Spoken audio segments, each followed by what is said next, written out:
Good afternoon and welcome to today's edition of Democracy and the Rule of Law. A program will take a look at topical and trending national issues from the perspective of the rule of law and the Constitution. My name is Judith Renwa, and as usual, we have our legal practitioners on the table set to discuss what we are bringing to the table. Now, a bill seeking the establishment of an agency for repentant members of the Boko Haram terrorist group has been introduced in the Senate.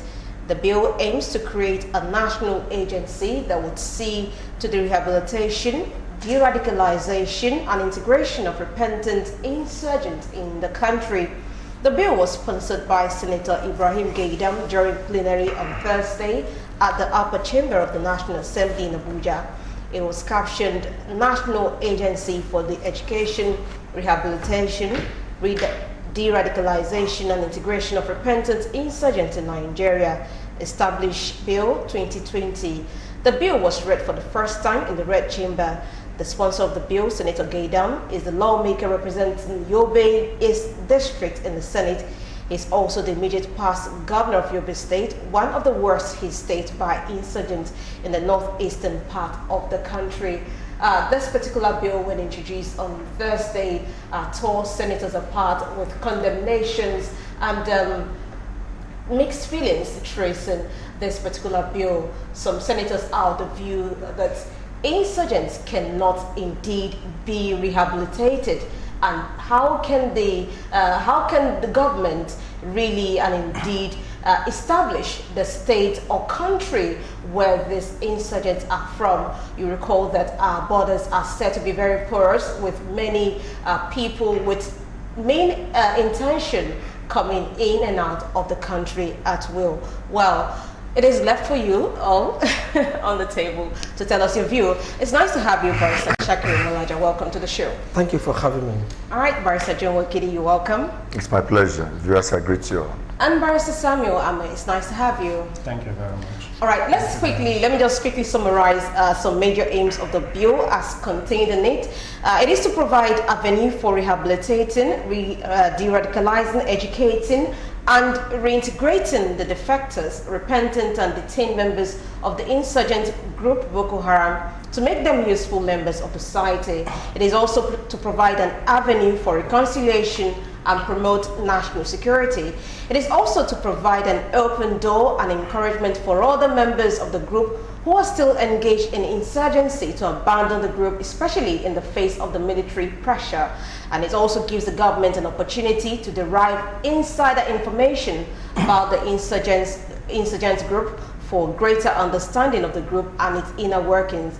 And it also helps to disintegrate the violent and poisonous ideology that the group spreads, as the program will enable some convicted or suspected terrorists to express remorse over their actions. Now, what was your immediate reaction when this particular bill was read for the first time on the floor of the Senate and reported? I am shocked that it was even introduced in the first place.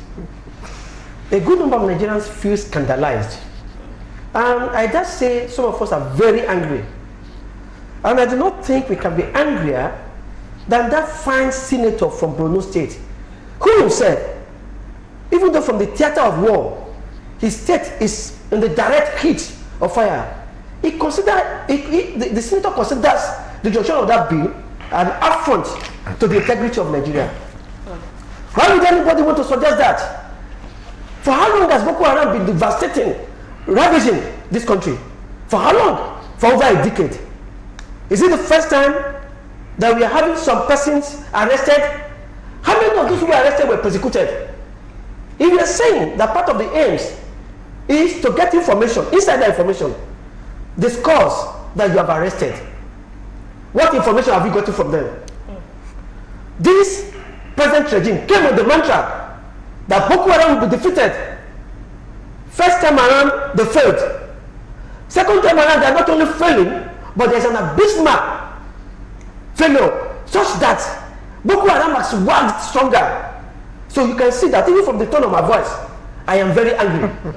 That we could be so insulted. And some mischief makers have said that the introduction of that bill, the suggestion of it at all, may be likened to what happened in the Niger Delta. And I said, no, foul. There's no comparing the two. The Niger Delta guys were fighting for resource control. Tell me, I don't know. If you know, viewers at home, tell us, what is Boko Haram fighting for? What is this insurgency all about? What is the ideology? You're taking it from my mouth. What is the ideology driving this madness? And we know from some videos, from declassified information being released to Africa, not just to Nigeria, and to the world, that some persons in power are actually the brains behind Boko Haram. That Boko Haram was actually put together as a contract. So we are not happy with the introduction. And we dare say, it is an unnecessary invitation for strife in the country. Those who are not against the country, those who are genuinely striving to earn a living, what has this government done for them? All right, I have to quickly hold you there. All right, Barrister Wokidi, I asked the question when introducing this particular topic, can insurgents indeed be rehabilitated? But before then, I would like to get your first reaction to this particular bill, going by the provisions of the bill and what it seeks to achieve. Do you think it is good enough? For me, it's a big embarrassment to this country called Nigeria. Like my learned colleague rightly said, when I just heard about that, I thought it was just like a rumor, or maybe just a social media kind of hype. The way I read the bill, it became so clear and so obvious that a senator serving Nigeria, that's also from the hotbed of insurgents, could come up with such a bill. It took me like a couple of minutes for me to reorganize myself, to be awake to the reality on ground, that this bill actually emanated from a senator in Nigeria and from somebody from Borno State. And the former governor. And somebody that ought to know what the law is all about. Boko Haram terrorists, who are they? What do? They've been killing people, murdering people, murder. Just one point now. Criminal aspect of it in our criminal jurisprudence, a murder, someone that murdered, someone that was charged with the offense of murder. That even if in most cases we have witnessed in court, that the witnesses might not even come to court, and court will tell you that they are still interested in prosecuting, that the state is still interested in prosecuting this matter because it is a murder case. These are the people that have been going about murdering people, burning houses, setting their properties ablaze. So it's not just like people that engage in social unrest, that are the rioters, they're moving about, shouting like shahis and the rest of them, that people will provoke, and they say they had an encounter with the police, that they came out and they protested and they had the throw stones. These are people wiping out a village, killing people in the most gruesome manner, gruesome, inhuman manner, that when you watch the video, you'll be like asking yourself, are they too part of this earth? And then they've been unleashing mayhem in that Borno State, in particular, another part in Northeast. And then a senator is calling for criminals to be pardoned, and then a commission to be set up to rehabilitate them. In one of my posts, I say, look, there's people don't need to look for a way to enter the army or police again. Just get into Boko Haram, kill as good number of people you want to kill, pretend that if you have repented, get absorbed into the rehabilitation center and pardoned, and then get your way into the military, and then go there and continue the harm. Now you are saying you are radicalizing them. How are you sure they have been radicalized? How are you sure that they have actually withdrawn from that malice, that attitude? Then what is the purpose of setting up the Senate National Assembly in the first place? According to Section 4 of the Constitution, it's safe for them to make law for the good governance, the peace, the good governance. These people are making law for them. You want to introduce that into become a law. Is it for the good governance of Nigeria? What are you doing with terrorists that are being feared all over the world? One of the people sent a post, said that terrorists, that it is the duty of God to forgive terrorists. But it's the duty of the government to send them to God for that forgiveness, or to send them to God as early as possible, so God can forgive them. They don't have the right to forgive them here on earth. Their duty is to send them to heaven, so God will forgive them. But they cannot forgive terrorists. So it's not like a kind of group of people you can negotiate with. And then what is the work of the military? Because by doing this, we are weakening the military. People are there in the... I lost somebody so close to me, almost a cousin. He was a lieutenant colonel. He was killed. He died late last year. And for 3 days, I couldn't even get out of my house because I knew him quite well. He died in one of the attacks coordinated by Boko Haram there, ambush. And then he died. And then I'm telling his family that the person that killed him, killed so many soldiers, wiped away so many families, brutalized so many people, had to be incorporated into the society. And then you are still telling other soldiers to be in the war front, fighting. Then what are they fighting? What are they doing? What are they trying to achieve? To go and get them arrested, or then get them back into the military, or get them back to the society? For the greatest kind of insult to this country. It also brings to the bear the kind of type of people we elect to represent us at the green chambers, the apex body in Nigeria. We have to do an in-depth search and scrutiny of people that will populate that National Assembly, especially the Senate. Because getting all these former governors and all, they having the place as their what they call it, their retirement package should stop. Because if not, this man cannot come. A well-trained man that passed through all the necessary rudiments of growth and development cannot go to National Assembly and begin to initiate this kind of bill. It's an insult to the nation. Very well. Barrister Ahmed, what's your take? When, because I know there are situations where these Boko Haram members are arrested, detained, and it is possible there are some who will feel some sort of remorse for whatever they must have done, while still running loose. Is it not possible that we have some who are truly repentant and want to get back into society? What should be their fate? Well, there is no country in the world that grants pardon or rehabilitation to a terrorist. Whether they are repentant or not, the level of atrocities that they have committed is such that if they are pardoned, then it will breed more insurgents. It means that we are empowering, we are encouraging other groups to come up. If you want to grant them pardon or rehabilitate them because they are now feeling remorse or feeling repentant, then all the prisoners in our Nigerian custody should be released if they also come out to feel repentant. In the courts, before a sentence is pronounced, there's a provision for allocutors, isn't it? So if I'm a counsel to the defendant and I plead allocutors, then the court should also, based on that allocutors emanating from the remorse of the defendant, of the accused person, granting freedom. So the rule of law must be followed.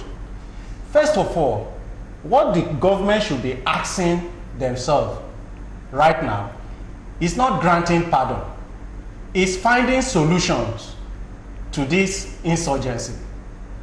If you grant pardon, it means you are encouraging other groups to spring up from other regions, knowing fully well that after committing such atrocities, they will be granted pardon.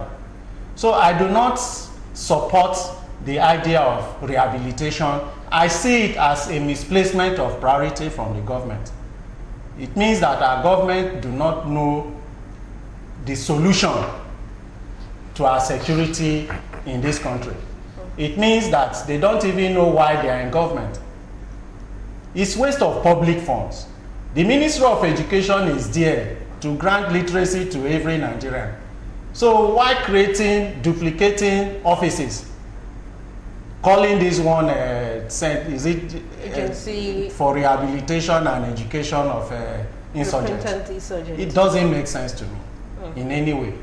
All right, you recall, Barrister Shakir, on Tuesday, the 11th of February, the Borno State government said about 1,400 repentant Boko Haram suspects have been released by the military and rehabilitated into society. The Borno State Commissioner for Information, Bakura Jato, told the Punch News during an interview that the 1,400 had been released in 3 tranches since the Operation Safe Corridor program, which was launched in 2017 to see to the rehabilitation of this repentant Boko Haram, so to say. So without the bill being introduced, we have situations whereby so-called repentant Boko Haram members are being reintroduced into the society. So why not a bill to ensure that when these people have been, trained, so to say, de-radicalized according to Borno State government, which has been so far confirmed, they are monitored in one way or the other? Each time suspects are arrested, the first thing the police do, by logical extension, DSS, soldiers, is what we call profiling. They try to psychologically analyze the role, the level of involvement, the extent of radicalization of these persons arrested.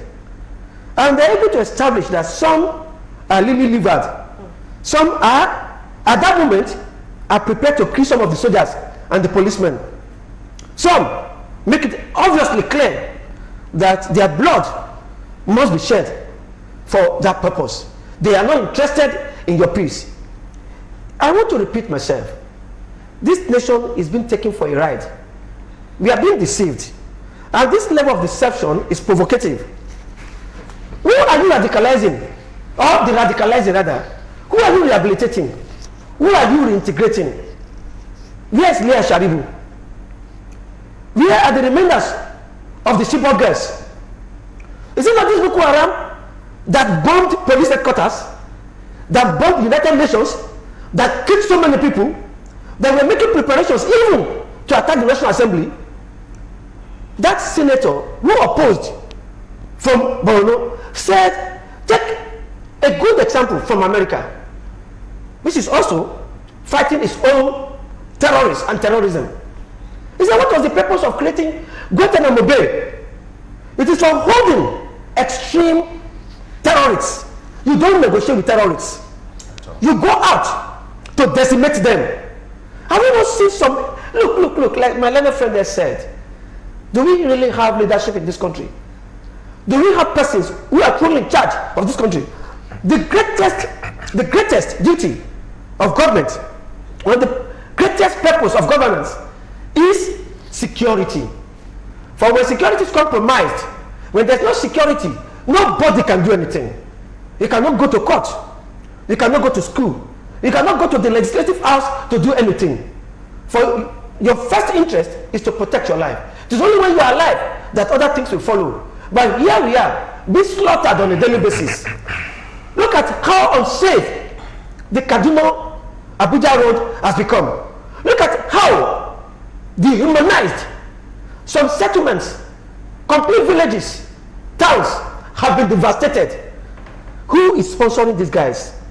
And I say to you, the move is the most dangerous one. And I'll give the analogy of the arrest of Evans and the skyrocketing, the spiking of kidnapping in Nigeria. Until Evans was arrested and his wealth exposed to the world as a billionaire, stupendously rich.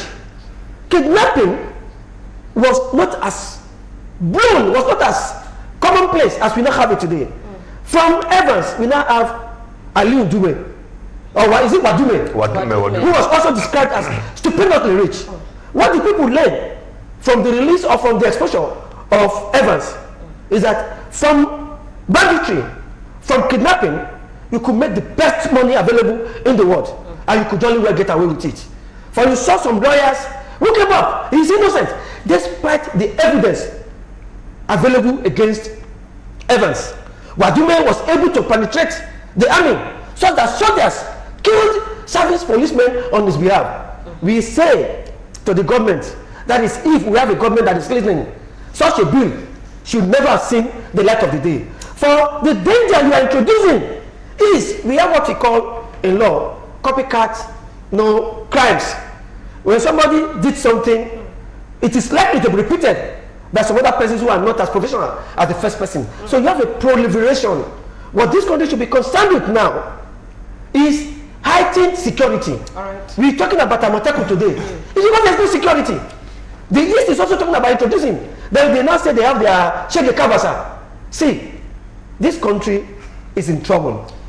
Very well. This country is in trouble. Barrister Wakidi, let's talk about this Operation Safe Corridor program. It was in the course of when this particular 1,400 Boko Haram, repentant Boko Haram members were set to be released on the 11th of February. It got me thinking. It has been in operation since 2016, and the military said the aim is to rehabilitate and reintegrate repentant Boko Haram members back into the society. And under Professor Zulum of Borno State, 1,400 have been rehabilitated and reintroduced into society in 3 tranches. We have these people back in society. What do you make of this? It is quite disheartening and very, very regrettable that it will even come from the military. So that's why we have a kind of serious conspiracy in this fight against Boko Haram. A serious conspiracy, even within the hierarchy of the military. I'm just saying it, they can hear me. And that's even why we're accusing the president too. We have to be so bold if we want to approach this issue holistically. We're also accusing the presidency and the president in these complications, in this issue. Because if it's the issue of service chiefs, that people are clamoring for them to be retired. Those that their duties are like, their services are like due, retire them. And now they are proving to be very, very inefficient. Or they've lacked they've exhausted rather all the available knowledge and means or whatever that they have on how to combat and then defeat this Boko Haram menace. But they've not been able to do that. So at this point, what you have to do is to change them. But now for them to come up with this kind of initiative called Safe Corridor, what is it for? These are the people maiming your colleagues, killing soldiers in their trenches, destroying their second, what they call it, all their settlements in Borno State, killing even as big names in the military, colonels, lieutenant colonels, generals. And the same people, you are showing mercy to them. You are rehabilitating them. You are bringing them back to the society. And the worst of it, that you are even bringing them, recruiting them into the military. How many times have we witnessed death of military people based on this, what they call it, double crossing them on the road? Ambush. Ambush. Who are the people giving information? The person they killed is so close to me, I must even mention his name. The communication network had issue around 6 p.m. It's almost my soccer talk course. It's a lieutenant colonel. Had issue from my town. Had issue before morning, had issue by 6 p.m. Nobody knew who informed the terrorists that their communication had issue. Yeah. Before, by around 3 a.m., trucks loaded with armed terrorists, about 6 trucks, fully loaded, attacked their settlement. And he being the commanding officer there, put up a very unprepared resistance, and he died in the process. Last year, December, his memorial was done in the church. He died, he was killed. And you are telling the family now that such people have to be rehabilitated and integrated. So for me to even introduce this issue is the confirmation of the fears of some of us in Nigeria that there's a heavy conspiracy. There are certain things they are not telling us about this Boko Haram. Either with this kind of bill that is coming up, some people are profiteering from this Boko Haram.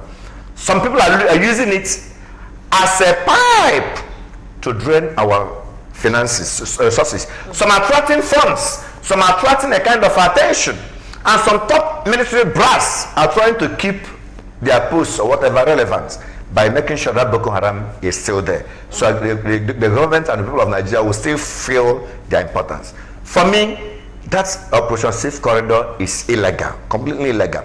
And for Borno State government, whom I respect so much, I must give that to that man. He's coming up with policies that are like commendable. But then, the issue again is this: are they all from Borno State?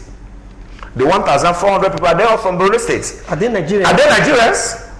Are they only fighting in Borno State? Are they all from? Because we have attacks in Yobe, we have attacks in Adama, we have attacks in other places. Why are they all integrated in Borno State? Again, without considering the fact that they're from Borno State, even if they are from Borno State, what is the government doing in giving proper education to these people? in order to cut this menace from the roots. Because for them to see Boko Haram as alternative to good life, that means something is fundamentally wrong. And that goes to support what Amy Sanusi said. That all the father of Alamajiri should go to jail. That their father should go and beg and not their children. That Alamajiri system in the north is long overdue. It should be scrapped. What was obtainable in the years past, in the decades past, it can no longer be obtainable at this modern stage, modern age in the global economy, where people are competing aggressively amongst people of other world, or how to come up with policies and programs that will alleviate poverty and elevate their status to a level that can give them food. Now, Boko Haram, if we are to discuss this issue, it goes to indict and implicate the northern leaders. But they should look inwardly and know why their people will choose to die. Because a Boko Haram man is an armed robber, fully armed, that is in operation on the road, on the highway. It's either he gets killed or he kills. They are not even safe. The moment they go for that operation, that high-profile operation, an armed robbery on the highway, they know that they may not come back. So it's like you are sacrificing your life. So either you succeed and come back, or you die. And no reasonable, no sane human being, no sane society will allow 1,400 of our citizens to be trapped in that kind of ignoble, rebellion. I mean, something so uncertain. And we are discussing it. So please, we should tell the National Assembly, although Alain Duman, I think the former governor in that region, I don't know where, from Borno State, Borno State also has come up to condemn it. And it's a voice, I believe, because if we are speaking from the south here, it might be sent to them with a mixed feelings. But for a former governor from Borno State and the service senator and the person of Alain Dume to come openly and say, look, this will not encourage our soldiers. And by doing this, we are heightening this war. And it will come back to consumers. Adobasanjo also said something. He said, soldiers are not trained to pamper people. He's a veteran soldier. He said, soldiers are not trained to pamper people, to pet people. Soldiers are trained to kill, to maim, and to destroy. And that is why before you drag them into any situation, it must have gotten to that level. You don't just get soldiers into a situation that police can handle or other civil. No. Once you bring in soldiers, when Boko Haram came up newly, it wasn't a soldier issue, it was with their police. Until it was so clear to us that it's a Frankenstein monster that has come to devour every Nigerian and also dissipate our resources, as the police have said. That we have been deployed in something meaningful. We are using such millions in fighting nonsense. Barrister, on Friday, I spoke with a retired general who said, taking off from where Barrister Wokidi said, he said most of all these Boko Haram members, those who were radicalized to join Boko Haram, are people who probably graduated from the Almajiri system, begging, and they saw this as another escape. You're promised a whole lot, come join us. They've never done anything, they don't have skills, they don't have anything they do. So he's saying it is possible these people have a rethink, they want to be part of the society. Don't train them in a military style. Train them in artisanship, let them learn pottery, let them learn carpentry, let them learn something meaningful that can enable them make money and earn a living. And if they do this, then we might be in the right step towards tackling this issue of Boko Haram once and for all, because he added and said something, the military is overstretched. The military has been stretched for too long in this particular war against insurgency. Do you agree with this line of thought? From a perspective, I agree with the line of thoughts by the general, but then I want to advert our mind to the fact that this insurgency has the origin from poverty. It is because our government has failed us in the first place. If you go to the north, there's abject poverty. There's abject a widespread of illiteracy in the north. And the northern leaders, the northern elites, they've not done anything to assist their people. And because they have failed the people, This now degenerated into what we are currently facing as Boko Haram.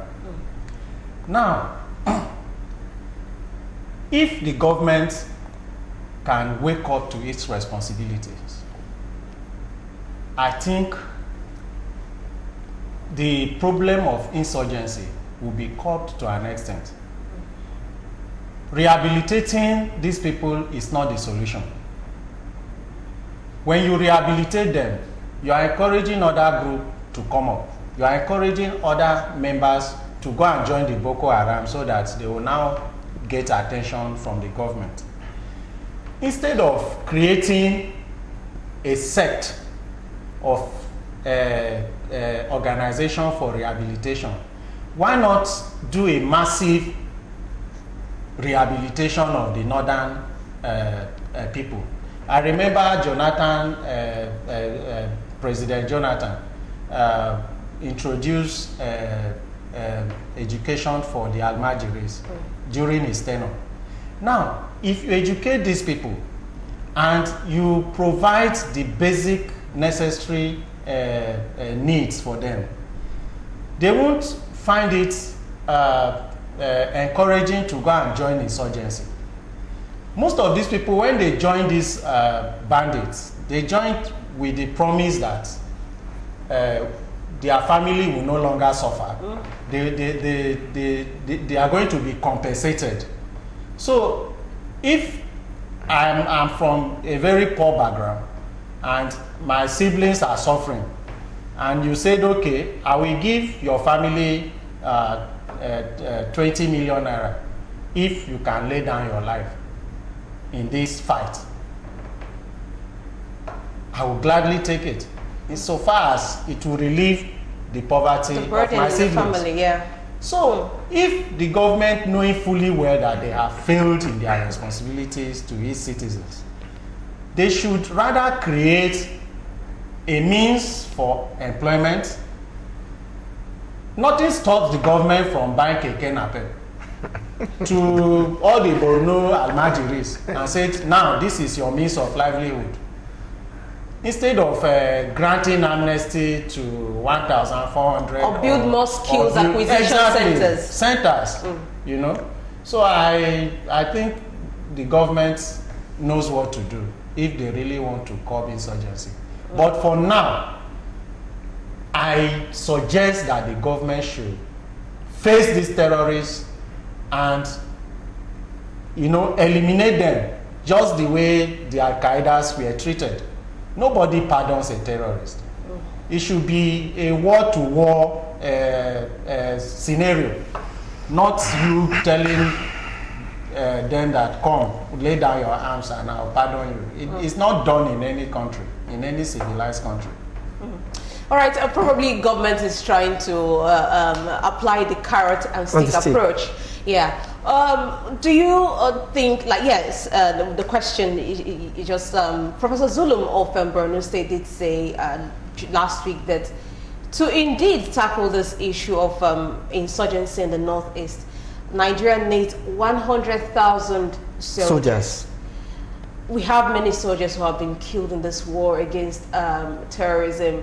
We have, on the other hand, 1,400 repentant and more Boko Haram, former Boko Haram insurgents, in quotes, who have been reintegrated into society. Do you think that number of soldiers, the professor is saying Nigeria indeed needs to tackle this issue of Boko Haram, is something that is feasible? Do you think Nigerians are really motivated to join the army knowing fully well you'll be drafted to fight this needless war? I like so much your choice of words. Motivated. We are soldiers at the theater of war, have no water to drink. They are fainting.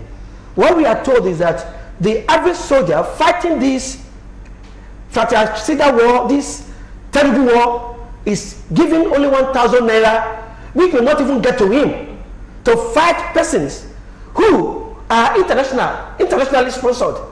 Remember, a university professor came out some 3-4 years ago and told the whole world, you are only being deceived. Boko Haram is being sponsored by France. We need to pause and ask ourselves, the type of weaponry, the sophistication. Why is it that Shekau, despite all the claims that he has been killed, why is he still alive and making videos? What is the size of Sambisa forest that cannot be overrun? What is the value of some of the international releases that we are seeing now?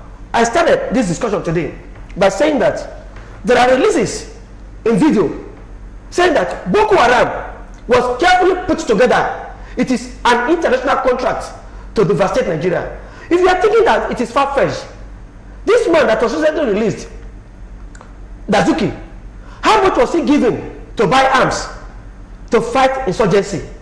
So this 100,000 that you are going to bring in, are you going to recruit them from heavens? Will they be specially catered for? Or they'll be treated the same with the Nigerian soldiers who are dying and releasing videos that we are not properly taken care of? There's no incentive.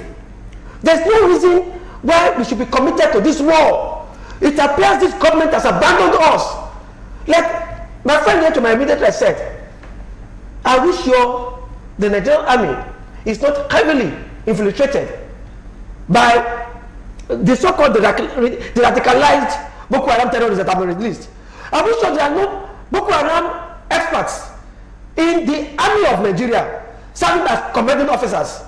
Because if all things were to be regular, by now, with the amount of money spent on Boko Haram should become history. Rather, Boko Haram is waxing stronger. Then we should ask ourselves, what is the problem? You see, with the generals, or with the commanding officers, or with the foot soldiers, how best you encourage a man to go to war and lay down his life for his country? If not, when you tell him that the blood you shed will not be in vain. What example do we have in those who have been killed? I say to myself, and I say to Nigerians, we are being deceived. There's more to this thing that meets the eye. The first professor Zulu said 50,000 will come from Borno, 50,000 will come from elsewhere. It is not in the number. Today, even lawyers, we don't do our things so physically again. We deploy technology. We file online, we serve other lawyers using electronic. What is the role of drones in this war?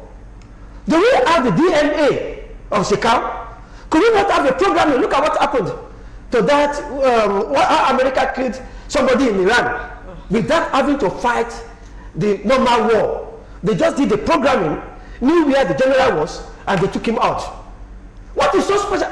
With $2 billion that Dazuki shared out, if they bought weapons, I think we can continue on and on. Something must give. We are being deceived. This Boko Haram war is making big money. It's fetching huge amount of money for some persons in power, such that they don't want Boko Haram to go away. It is their own big pot of making Nigeria. And we ask ourselves. And people are dying. People are dying. And remember, no life is replaceable. No life is. I totally agree with you. Now, he did talk about the lack of motivation on the part of the Nigerian military fighting this onslaught. During the week also, the Chief of Army Staff, Burate, wrote a letter to military officers fighting this particular war, saying very soon Boko Haram will be a thing of the past. Do you think that's possible? Do you believe that letter? Do you think we are walking towards the path of really nipping insurgency and winning this war? Do you think this war is a winnable one? Let me use that word. Yes, there's no mountain that is insurmountable. It's only if you don't fight with one spirit. If you are fighting a divided war, you can never win. If you are fighting a war with a united spirit, you win. The letter alone is not enough to communicate that message. It's not enough at all. Lai Mohammed has once said that Boko Haram has been technically defeated. That was 7 years ago. Technically defeated, has that actually worked out? Now, Brutai is telling the army people at the war front that very soon the war on Boko Haram will be a thing of the past. Who might believe him? He's a military man, he's a general. I don't know his form, but he's a senior army officer. But the point now is this. What do we have on ground? There's a kind of faith, I don't want to mention that faith, that people will just say, yeah, by God has said it, I'm going to get this by some people have said it about 4 or 5 years ago. I'll tell you, look, don't be so much excited to grab a kind of saying. What do you have on ground to ensure the performance of that act? To ensure that thing comes to fruition. He might just write a letter, but I'm telling you, there's nothing new, except if they want to classify the information there. They want to make it like a secret information. They don't want us to know as a bloody civilians. But Boko Haram war can only be won if all the conspiracies, if all the kind of betrayers we are seen in that war, if we're able to tackle these issues and then ensure that money is meant for purchase of arms, not just obsolete, not just antiquated arms, I mean modern arms that we can use to confront these people and defeat them. Because now, let me tell you one thing, Boko Haram people are like people that on the other side, just like what happens when we have Nigerian police confronting our armed robbers. The armed robbers are with AK-47. They are fighting to live or to die. The police officer with old model gun, he's fighting to live, to run away. He has the opportunity of running away and saving his life. But the armed robber there, it's either he's caught alive or he kills or he's dead. Now, have we motivated our soldiers for them to see that war as a war worthy of their lives? Those that have been killed in that battlefield, what has happened to their families? Those that are still fighting, I met one came to my office, had issue on the one way and something happened, came to my office, he was narrating the kind of ordeal they passed through in the hands of that in fighting that war. What is their motivation? What is their inspiration? And even Nigerian government, how are we treating it? Is it by trying to de-radicalize them and then give them a safe haven?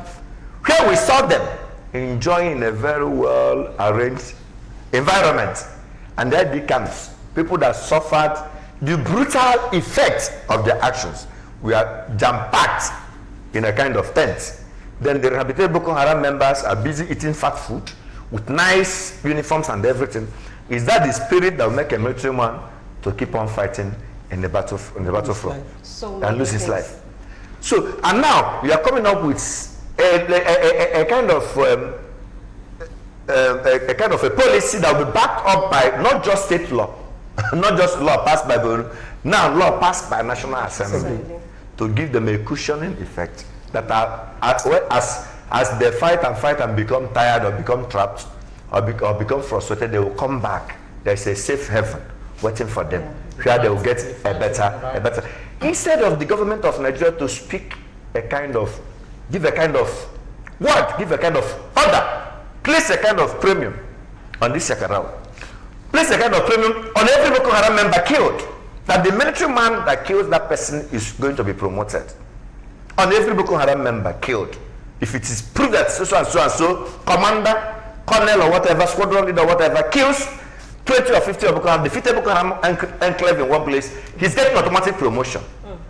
And his salary will just skyrocket, maybe from 100,000 to 500,000, and he'll be honored. He'll be receiving National Honors Award. This is kind of language we want to be hearing now. The National Assembly is passing a law, making it shoot at sight. For any Boko Haram member, shoot at sight. Once you are caught on the battlefield, I don't say you can go to village in Borno and start suspecting villagers and start shooting them. No. I mean, in the field of war, any Boko Haram member should be killed on the spot. When he sees was decimating a kind of Middle East, this man, I think Bush or even this man came up, the current president, Trump came up and said, "We are coming for you." He said, "We are coming for you. Wherever you are, we'll get you. Now we are coming for you. We are coming for all of you." And he came for them. And when they had that message, that is how to de-radicalize people. Because when they know that somebody is coming for us, and you know they are coming for you, then definitely you know that something is about to happen. Many of them will quit. And again, the feeder organization, the feeder community, You talk about the number of people that just got reintegrated into the society. 1,400 people. Where did they come from? How were they recruited? Have we ever looked at how the process of recruiting these people? Then how do they get radicalized in the first place? Because they are picked from the society, just from the streets. What are the machinery? What are the methodology they use in picking them up? How are they? Do they feed that? How do they feed that Boko Haram? Forget about even the arms. Forget about even the finances. Let us look at the human person, the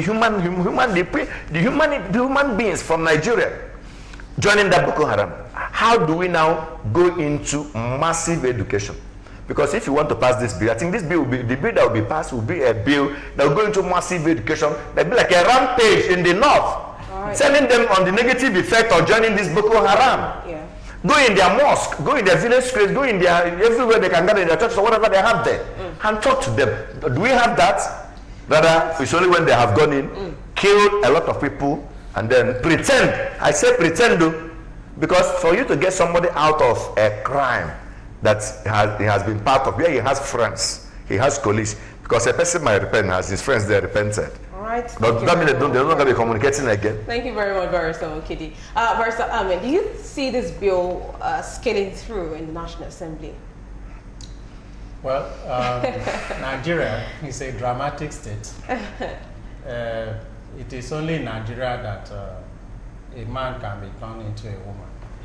But I'll be surprised if it scales through. But I pray that with the help of the mass media and the general public, if we are able to wake up to kick against this bill, it will definitely be jettisoned from the National Assembly.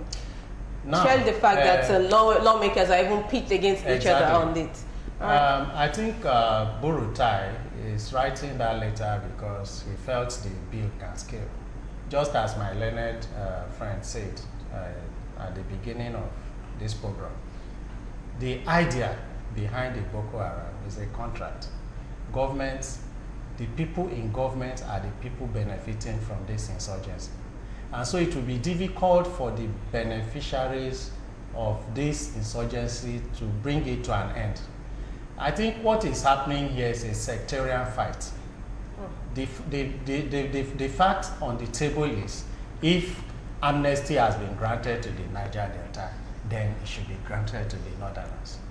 And as far as this ideology is on our table, I don't see this fight coming to an end.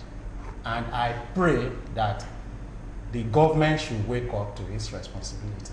But even the amnesty you did talk about in the Niger Delta, would you say it's a really nipped militants in the bud? Well, I think to a greater extent there's relative peace in the Niger Delta because some of their the militants they had good cause for the fight. In fact, you can see that for some period now, the militancy has come to the barest minimum because most of them have been trained, rehabilitated, given employment, you know. So, but if these people are fighting for a cause that, look, the oil, the revenue for this coming to this nation is from our place, yet we are being neglected, we are being impoverished, and so why should the government neglect us when the resources is coming from our place? Now, what is the fight Boko Haram is engaged in? What is the cause they are trying to achieve in the fight? It's baseless, it's meaningless. All right. Okay, let's take a very quick break. We've gone a long haul. We need to take a breather. I'll be right back. Do stay with us. The discussion continues shortly.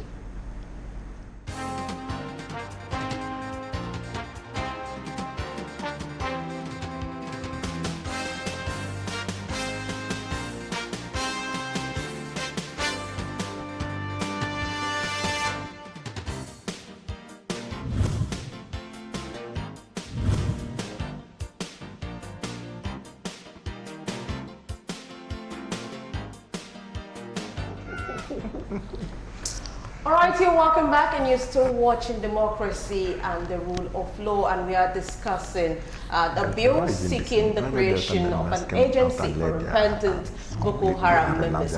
Let's talk about, we have, in the Niger Delta, we have the Niger Delta Development Commission, and also recently the Northeast Development Commission.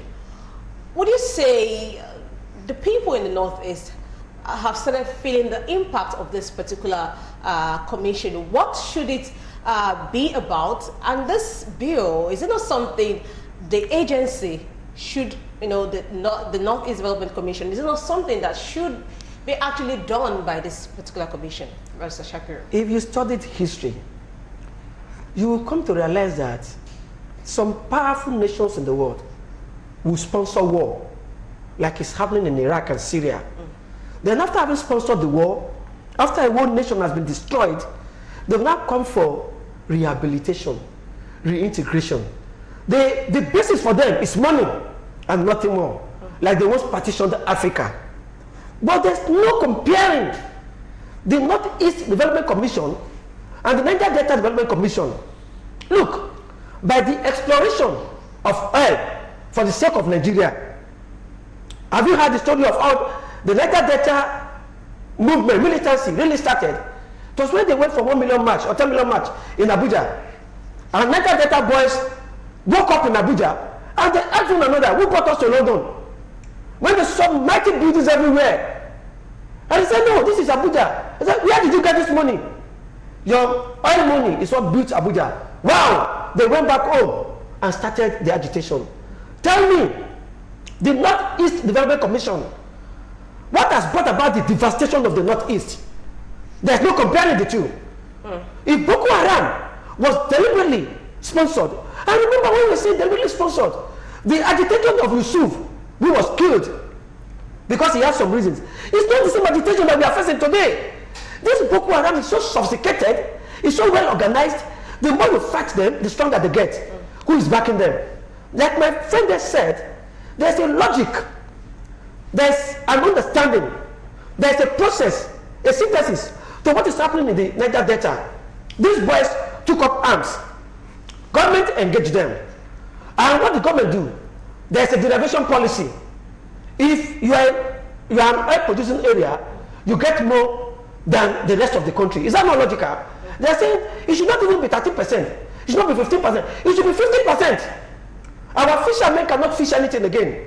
Our farmers cannot farm anything again. Such that the World Health Organization, the United Nations have to be involved in the rehabilitation, the reintegration of the Niger Delta soil. What has done that has happened to the Northeast, if not the leadership in the North, who have been giving so much money? And yet, look, I ask myself, gentlemen, I ask myself, is the North not bothered that in every state of this country, the only professional beggars you have, who raise children into begging, who raise families into begging, are northerners? Come to Ikorodu, the busiest part of Ikorodu, you have an army of northern beggars. And yet, the political power of this country has decided no in the North. The average leader from the North has some answering, has some explanation, has some big apologies to tender to the average northern citizen. Right. So they have failed this country. All right, very well. We have just few seconds to go. What are your final thoughts? For me, I don't see any comparison between Boko Haram and Niger Delta. When Niger Delta members were called to surrender their arms, they came out. They have human face. Tom Poulos and the rest of them, they came out, which people knew them. They were not into hiding. They don't do hide and seek. And they surrendered their arms. We saw people coming out with cages of arms in television everywhere, and then they had a treaty with the government that they're no longer going to go back. And government listened to their issues. And government equally employed part of the resolutions reached with the militants. And they went back home. But Boko Haram now look at Shakao, threatening everybody. Do you know his members? Do you know where he's operating? Do you speak to him? In other data, I can speak to the boys. I can call them the Topolos and the rest of them in the creeks. Then they have a human face. They didn't talk. They come out and show themselves. And when they were called to bring out your arms and come, let us see what you have. You are fighting with. They came out with them and they placed them there. and Nigerian government talked to them, and they were able to like coordinate their issues, present their issues were looked into, and they went back home, and we don't have any issue of that nature till now. And it was a genuine cause. Like what Boko Haram is fighting is terrorism is not made in Nigeria kind of thing. Remember, it's not made in Nigeria. It's a global phenomenon. And they're out to man, they're out to destroy, and they're out to like utterly ruin. So you don't just start looking for a way to pamper them. All right, in a few seconds, Sami, your part in short. Well, I think the issue on ground, the government should deploy proactive measures. If not, the way things are going, I see war coming up in this country. Coming. If the government failed to write, you don't see war already now. War is just coming. It's coming. Very close. So there's no war now between in the north. It's just the tip. It's just Okay. okay. Okay. All right, we have to go. Thank you, gentlemen, for coming on today's edition of the Rule of Law, and also our esteemed viewers for joining us from any part of the country. You might have tuned into the show. Thank you for joining us once again.